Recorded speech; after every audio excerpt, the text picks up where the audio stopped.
Hello, Iris J here with Madrona's Pulse Teachings, Astrology for Healing. Welcome to my channel today.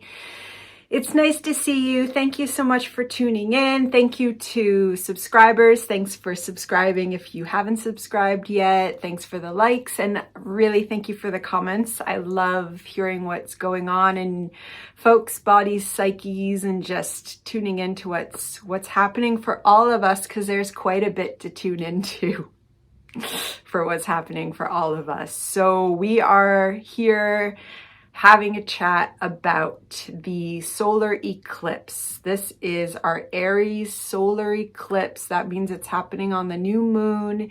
Depending where you are, it's happening on the 19th or 20th. At the moment, I am in Eastern time, so it's just after midnight, about 12:12 on the 20th here, but you want to adjust to wherever you are. And this is happening at 29 degrees and 50 minutes of Aries. So it's like this culminating Aries energy right before shifting into Taurus with our sun and our moon. And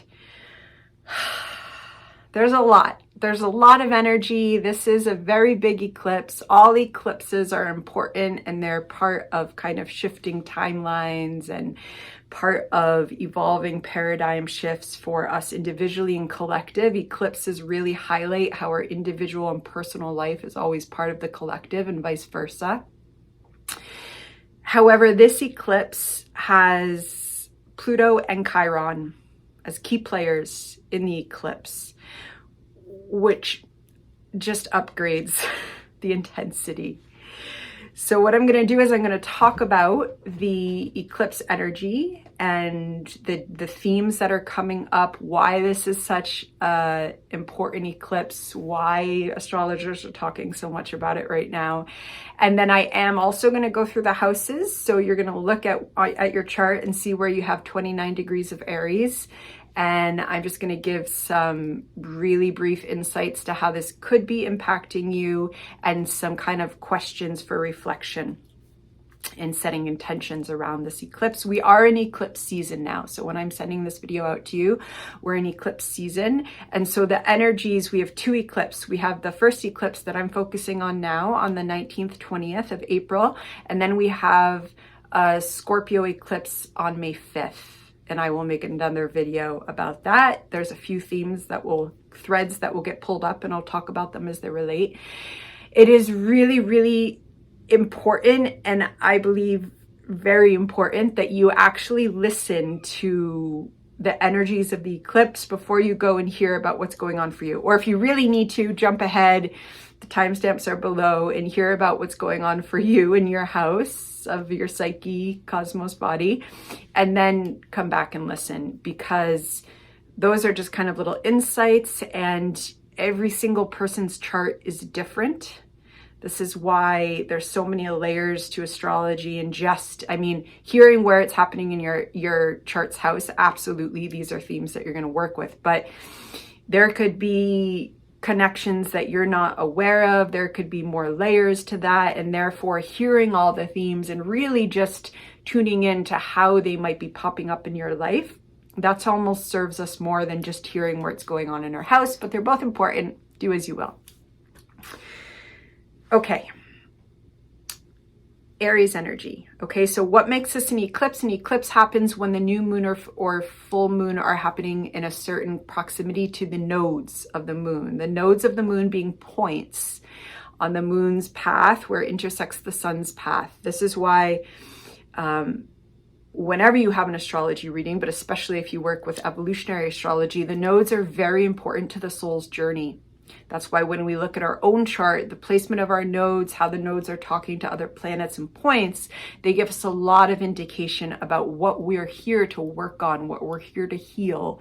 And so whenever we have an eclipse, this kind of collective energy is present, collective timelines, collective healing timelines, and evolutionary timelines, okay? And then if anything in this eclipse, especially that 29 degree point of Aries, is touching something in your chart personally, that means you could probably expect to feel this, okay?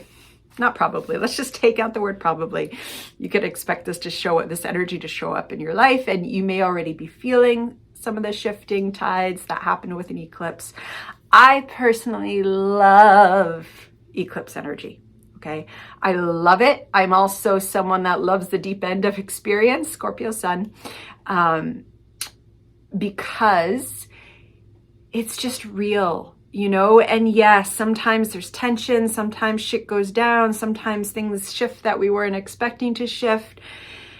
But there's so much creative energy, and that I think is what I love about eclipse season, is that there's so much creative energy, and we can tune into that and we can work with that, and we absolutely need to take care of ourselves. Mars is in Cancer. We absolutely need to take care of ourselves and just be aware. And the other thing about eclipse season is it's just this kind of opening of a window, literally an opening of a portal, when we can have more of a direct alignment and connection of our psyche and our path to this collective kind of destiny, fate path of humanity, of our connection to Earth, especially when the North Node is in Taurus, which it is. Connection to Earth is very important right now. So these are all themes of the eclipse, opportunities of the eclipse. And again, when I go through the houses, that will give you some kind of further insights to look at. Okay, so what is this eclipse about? You know, new moons are always about new beginnings. We have this eclipse happening on a new moon at the final degree of at the final few breaths of Aries energy. This is absolutely about new beginnings that are coming with endings. New beginnings that are part of a much greater cycle of change.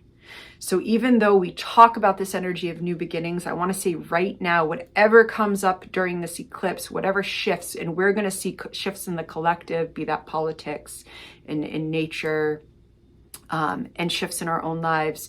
These shifts are part of shifting tectonic plates. They're part of that major paradigm shift that we are then being asked to work with for quite a bit of time. Okay. So this isn't like, whoo, paradigm shift, this thing happened and now I'm in the other version of life and reality. And, you know, that could happen. But then Pluto going to go retrograde right back into Capricorn, and it's going to say, no, there's still some work to do and some realignment of systems and our own sense of what meaning is and boundary making and how we relate to the collective and world and power structures. And so we're in the beginning of change, okay? Change for ourselves, absolutely. This is an Aries new moon at the 29th degree. Aries is our pioneering spirit. It is our instincts. It is our impulsive callings and energy. It is fire. It is creative fire. It is where we want to be a leader. It is at the 29th degree, absolutely asking for the enlightened Aries energy. Okay, so those that are preferring the egoic energy of Aries, those that are preferring to say, no, this is just about me and that's all that matters and it's just my individuality and I'm a being who's completely sovereign and completely isolated from others. That is Aries that is isolated and falling into shadow. Aries is aware that it works with others. Its polarity is Libra, okay? Libra is one-on-one relationships, but this is the enlightened Aries that also knows it has to be courageous and willing to step out.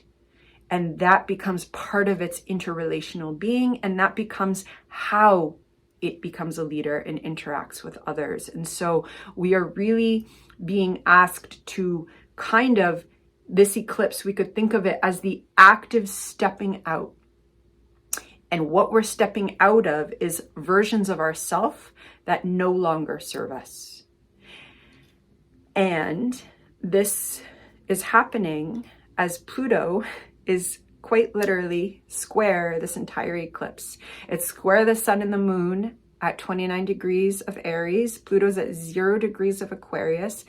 And Pluto is also square the nodes. Okay, the nodes are right around 4 degrees of Taurus and Scorpio. And Pluto will continue to be square the nodes, even as we move into our second eclipse, okay? Even as Pluto goes retrograde, it will continue to square the nodes. So this Plutonic energy is transformation. It is shifting paradigms. It is soul desire. It is the unconscious desires coming up into the surface, literally making cracks so that this new soul energy, these new paradigms can emerge. And what that means is that in order for that breakthrough to happen, shit gotta break down. There's no way around it, okay?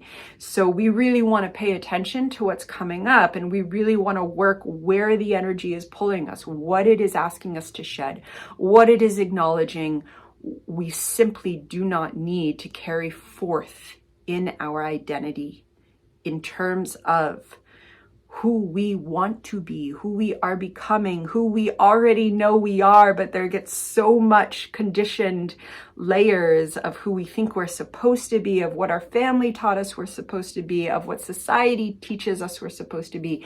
And that supposed to wants to break off so that the part of us that is raw, that is kind of primal, and is connected also to a Plutonic higher self Aquarius energy can step forward into the new journey.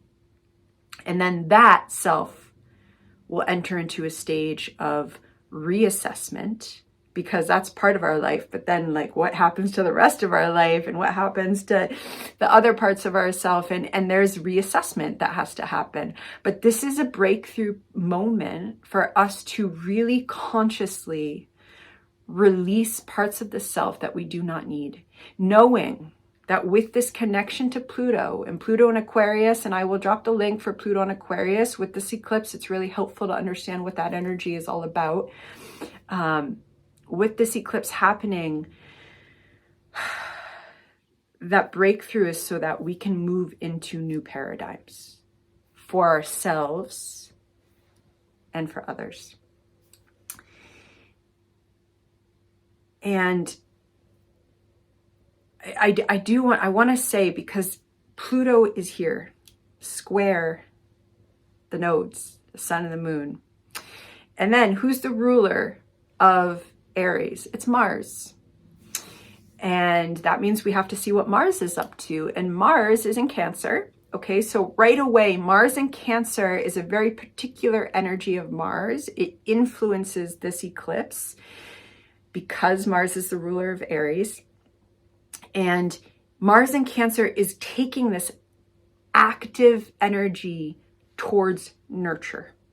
Okay, so right there, we know that we need to be a little bit more conscious about nurturing ourselves, nurturing our loved ones, creating a very nurturing home for us in our psyche, but also in the actual home during these next during this next month and a half, okay?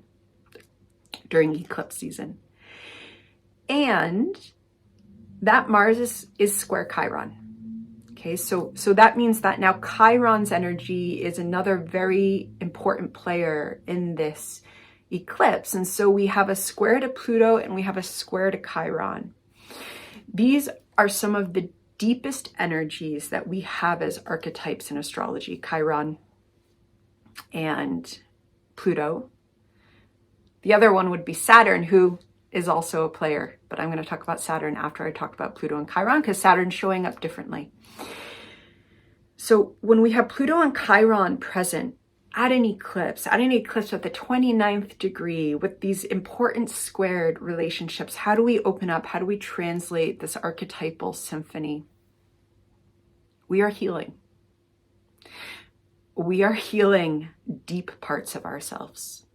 We are healing deep soul wounds that in this life have most likely manifested as complex traumas, as parts of us that we can't sometimes even articulate in language, and much to the dismay of our society and certain types of cognitive-based therapy. They are not supposed to be translated into ordinary language. They're supposed to be felt. They're supposed to be in the body. They're supposed to be intuited, and they're supposed to be communicated in other ways, be that art, be that dancing, be that being in communing with nature, be that through dream, be that through the very act of breathing. There are so many other ways to heal, communicate, and be in touch with these wounds, which actually often don't translate into ordinary cognitive language. And they are here. Their heartbeat is here in Chiron, square Mars, who's ruling Aries, with Mars in Cancer, who is asking us to create such a nurturing environment, because stuff could come up, okay? Stuff could come up, and if it comes up, and I'm talking about probably some early childhood stuff from the home, those types of wounds could come up.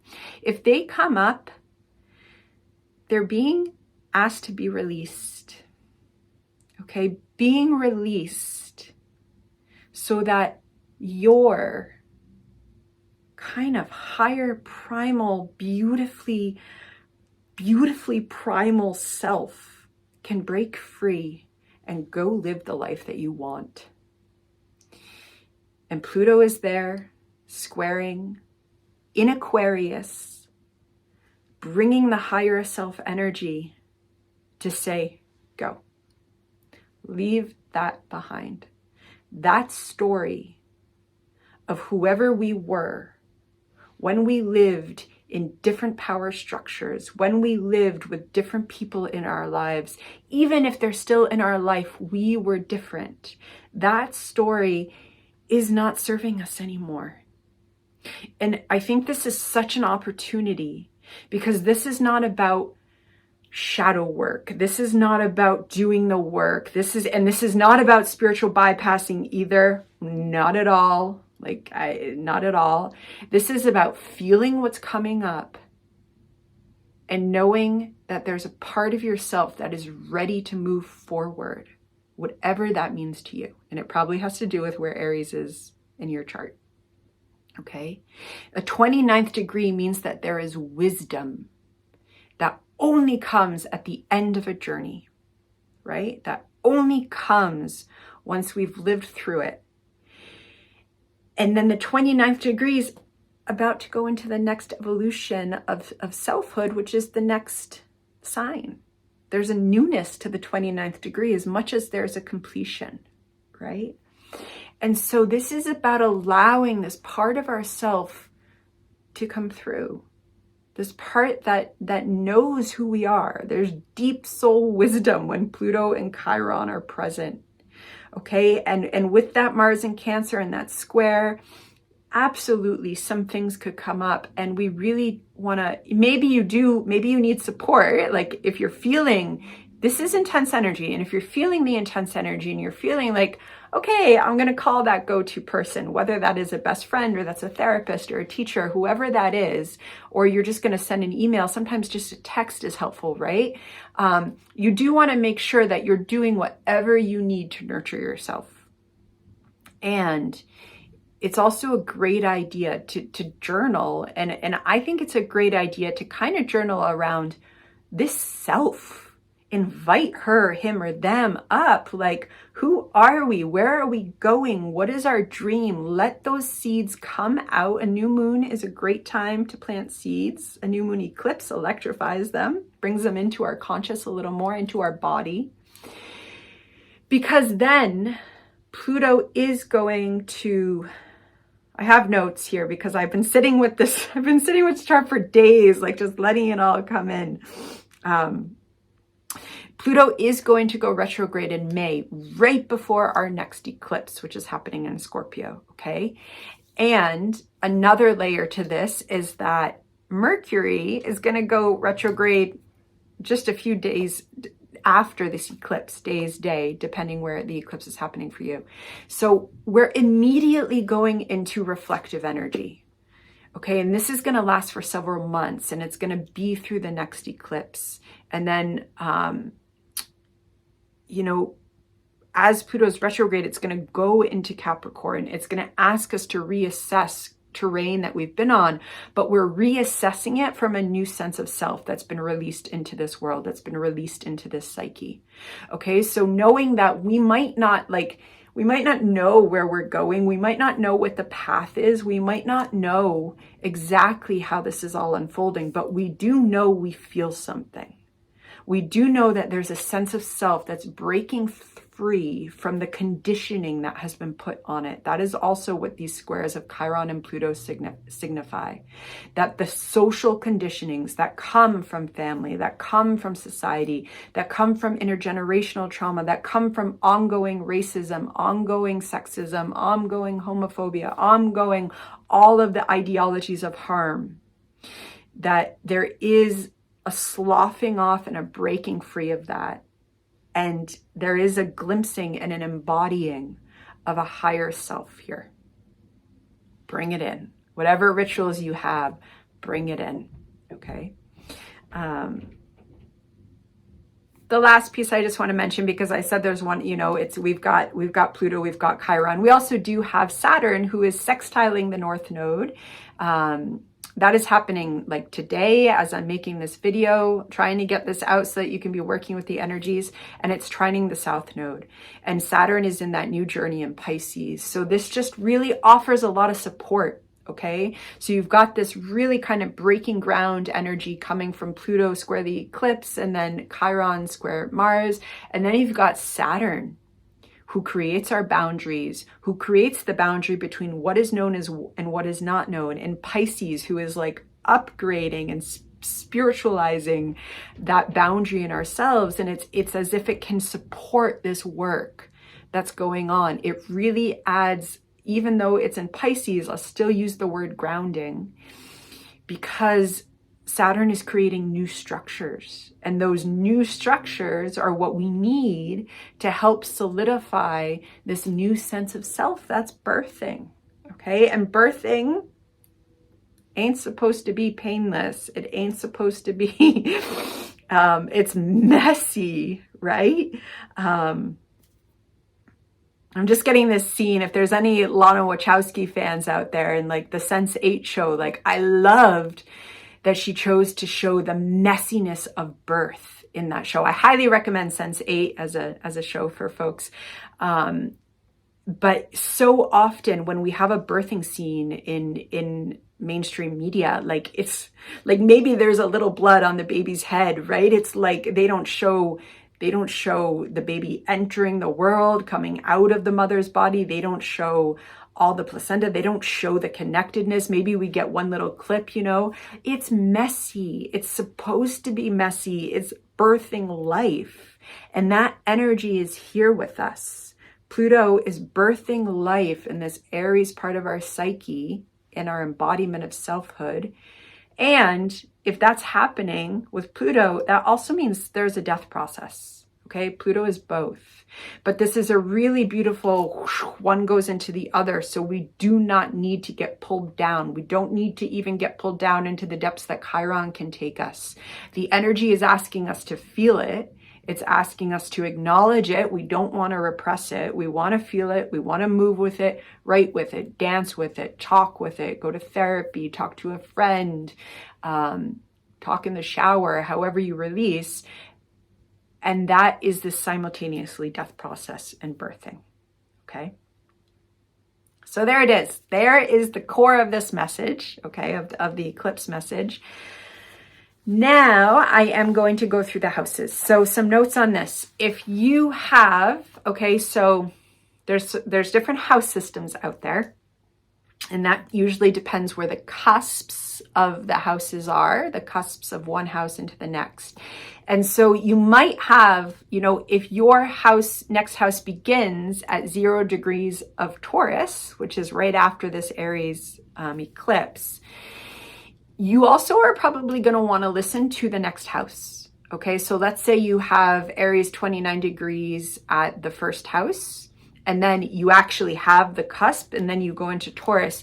You would also want to listen to the Taurus, because boundaries in astrology, like house boundaries, they're not like cement walls and this side is this clear. side, and they're not property lines. They ain't property lines. They're not colonial.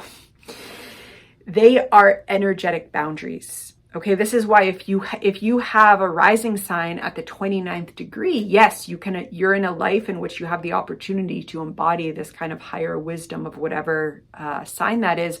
You're also starting to feel the next sign, okay?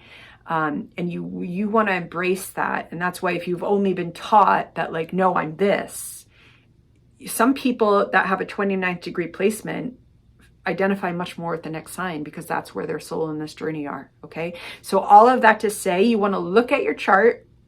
You want to see where 29 degrees of Aries is. And then if there's still several degrees before the next house, then you're just looking at that house that Aries is in. The other piece is that if you have something that is at firstly close to 29 degrees. So we're going to go with a kind of what we call orb, tight orb. So like 2 degrees on either side. That is highly, highly activated for you. Okay. Planet point. Also, after you check that, you want to check at the same 29 degrees with that kind of plus or minus 2 of Libra. You want to look at Capricorn, 29 degrees. And you want to look at Cancer, 29 degrees, plus or minus 2. Those are the opposite in the squares. If you have anything at those signs, it's going to be activated, okay, at this point in time. So I will go through the houses and just say the core themes that this kind of rebirthing, emerging process, paradigm shifting process could be happening for you. And some reflection questions to work with, okay? I didn't mention this in the other part, but the other Venus, who's important for this eclipse because she's the ruler of Taurus, is in Gemini now, meaning that, you know, working with journaling, working with writing, working with some kind of more ordinary language in this moment, and or drawing, is important to integrating the information that's coming up. Okay, enough. So if you have the eclipse falling in your first house, this is the house of identity. This is the house of who you are in this world. Okay, so one of the questions you want to ask is, who am I now? Not who was I a year ago, not who was I 10 years ago. You might think about who you were, okay? But who are you now? Ask yourself that question and just see what comes up. And you could also ask, what part of myself am I clinging to or am I attached to that I don't need to be attached to? That it's actually sucking energy out of myself to keep embodying that type of identity, because that is not who I am now. And if there is something that is, you know, an identity that you've carried with you for most of your life, have a ritualistic goodbye to that with this eclipse. Say goodbye, write a letter, create a ceremony for yourself and your identity if that feels like it resonates with you, okay, in that house of identity. If you have this eclipse falling in your second house, so 29 degrees of Aries is right in your second house, then this is about values. This is about what you value and how your values are changing, how the way that you use the resources in your life, whether those resources are money or they're your own body, or they're your intelligence, or they're just your Aries spirit. However you have used that, there's something shifting in your resources and how you want to build your life. How do you want to build your life differently? So quite clearly, one question: how are my values changing? How are my values changing? What do I want to do with my money, with my time, with my energy that is different now than it was in the past? Okay. Even if you're struggling with money, even if you're, you know, what is it that you want to build out of the resources? Okay. Just naming that and knowing that it's for a future that you deserve. Okay, so that's kind of working with these themes of how your values are changing, what type of future do you want to build, and how do you need to use your resources to do that? Okay, and then you're going to have time to reassess with these facts.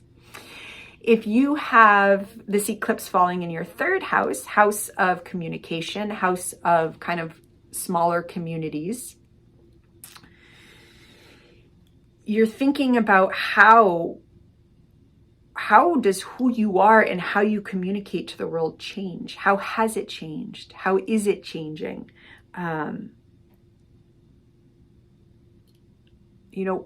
Also, what do you want to do with how you communicate? How has how you communicate changed? And how do you want your kind of daring, pioneering self to be communicating in your life, whether that is especially in the communities that you're part of, but what do you want to share? What do you have to say? Okay, what do you have to say now at this point in your life? That's a great question to ask yourself. If you have this eclipse falling in your fourth house, how is home transforming for you? How do you need home to transform for you? Who am I in my home now versus who I was before? Okay. And home is not as easy a word as we think it is. The fourth house is a very complicated house because it has a lot of layers to it. So absolutely your home that you live in. Okay. This could also be the home that you grew up in. How has your sense of self changed from who you were then? And have you honored those changes? Is there a way that you want to embody them more? And going deeper, home as the psyche that we live in, home as the psyche that comes from our ancestors, home that is always actually shifting. How do you embody this home? And how is it changing? And how do you want to have so much energy there? And if you don't feel like you have the energy there, can you set an intention to let that energy come through in your daring Aries way that you deserve? Okay. If you have this eclipse falling in your fifth house, what is new? What is breaking through in my creative self-actualization? Okay. Yes, this is the house of children. It is the house of romance and those types of love relationships. But ultimately, that's because children and that energy, that playful energy, connect us to our acting of creative self-actualization. That's the core archetype of this house. So what is it that you want to shine outward? Okay, if children are a big theme in your life and you're thinking about motherhood, maybe motherhood is part of that creative self-actualization. But again, it really is about you and your creative self. If that's not something that is even a little bit in your sphere, what creative self-energy in you is birthing and wants to come through? Okay. If you have this eclipse in your sixth house, what in my daily way of life is and needs to transform? Something wants to break through in the daily way of your life. Can you name that? If not, what's the energy feel like? How do you imagine yourself moving through your daily life over the next few months, leading you into potentially some dream that you've been brewing up inside of you? And in terms of that, in terms of shaping the new relationship to your daily life, which is what the sixth house is all about, what in your mind-body connection is growing, is strengthening? The sixth house is ultimately about the mind-body connection and the way that that ripples out into our daily habits and our daily way of life and into our health. Okay, so like if you were to kind of close your eyes and take a moment and tap in to your like pure self, what does it need more of to have a really strong bond between your mind and body connection in order to support how you want to move through your life on the day-to-day? Okay, if you have the eclipse happening in your 7th house, house of relationships, who am I in relationships now? How do relationships help me to identify who I am? Okay, the Aries Libra polarity is like this. It is not like that, even though it can sometimes feel like that. And sometimes, you know, it looks more like this and it looks more like that. It's beautiful because it's always connected to Libra finding a new balance. But what's a balance for me isn't a balance for you because we have different charts. We have different psyches. We have different experiences. So, but if this eclipse is happening in your 7th house, it's really about how you relate in your relationships, in your one-on-one spheres, okay? One-on-one is everything. Yes, it's romantic partners, committed partners. However, if we're polyamorous, all of our partners, it's clients. If you have clients, it's teachers, it's just colleagues, all one-on-one. You know, and how is my self-identity wanting to be upgraded in my relationships, which is going to mean how I relate to others. How can I be a bit more authentic in who I am in relationship in a way that also supports the relationship? Again, we're not dealing with an egoic Aries. We're wanting to invite the birthing of our highest Aries self, which is someone who can be in relationship with others and be incredibly aware and impassioned by their sense of self, okay? If you have this eclipse happening in the 8th house,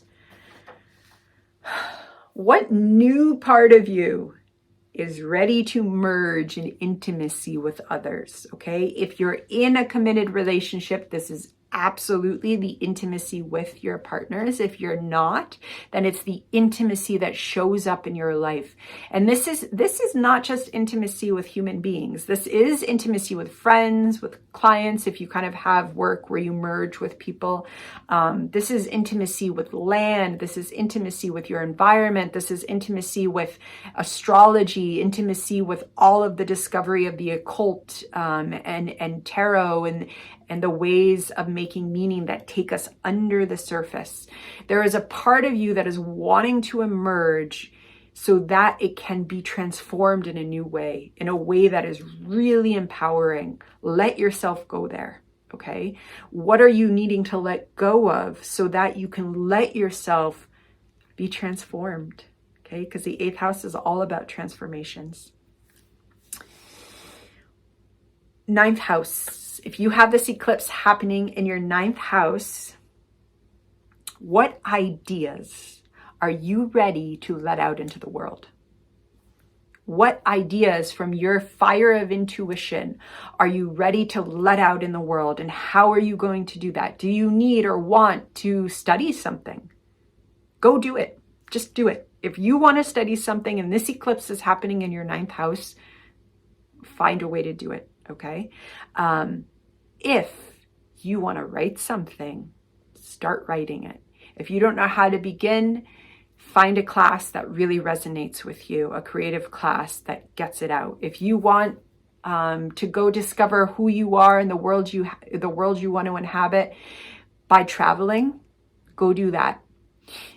Whatever part of you wants to come out into the world in terms of how you see the world, how you express your understanding of the world, you want to follow that pull and that intuition. If you have this in your 10th house, okay, so the eclipse falling in your 10th house, what are you finally ready to do differently in your work life? In the way that you move through the world, in the way that the world sees you, in the way that you show yourself to the world at large. Even if it's not work, it doesn't need to be work that you're paid for. It doesn't need to be a career. If career resonates with you, if paid work resonates with you, if you are in a situation where most of your work in the world is volunteering, you know, it doesn't matter. It matters about how you're seen in the world, and there is a new part of you ready to go out into the world, ready to be seen. Let it out. It is time. It might take a little while to find your footing. It might take a little while to figure out how this is going to work, especially if it is tied to career. I'm not going to say quit your other job if you're trying to, if it feels right and you have the right grounding to do that, great. But the energy of this eclipse is more like, hi folks, I'm here, but I still got some security there until I form a new path. Okay. But there's a part of you that's ready to step out. Say hi. It's here. If you have this in the 11th house, eclipse in the 11th house, what dreams are you finally ready to dream? Let them out. Start writing with them. Start dancing with them. Start telling other people about them. Start going to the events that, whether they're online or in person, start going to the events that give you the connections and the inspiration from other people that are living those kind of similar dreams or dreams that overlap. Start following those dreams. How are you ready to connect with the world in a new way? If you have this eclipse falling in the 11th house, your dreams and desires are part of creating the collective evolution. It doesn't matter how small that is, if it's a tiny community where you're doing grassroots work, or if you're doing this on a wider scale. That's not important, bigger or smaller. In the 11th house, it's that the work you do is rippling out and it's helping to change the world. And that happens by you showing yourself and the dreams that you've been brewing up out into the world. So what part of your dream is ready to come out, and how can you start implementing that a little bit more? Even if you've already implemented, what's the next phase? What are you ready to do differently? How are you ready to connect differently too? Could be a question you think about. Okay, final house. If you have this eclipse happening in the 12th house, what really has come to me with the question for you to think about is, what of your own depths are you ready to let out into the world? If you have this eclipse happening in the 12th house, it's eclipsing how you have been on a journey with the divine, with all that is beyond the day-to-day, and how you access that as your Aries self is very important for the world right now. And the 12th house is a house where there can be quite a bit of alienation, existential alienation. There can be a lot of pressure. If you have Aries here, you could feel a lot of pressure in the head here, actually, in your body. What of your own depths, of your own experiences, are you ready to let out into the world? However you want to do that, whatever comes up, you could journal with that a little bit. Somehow in your act of doing that, there's wisdom that we need. So please share it with us. Also, how are you ready to embody your spirituality? Okay. In a new way.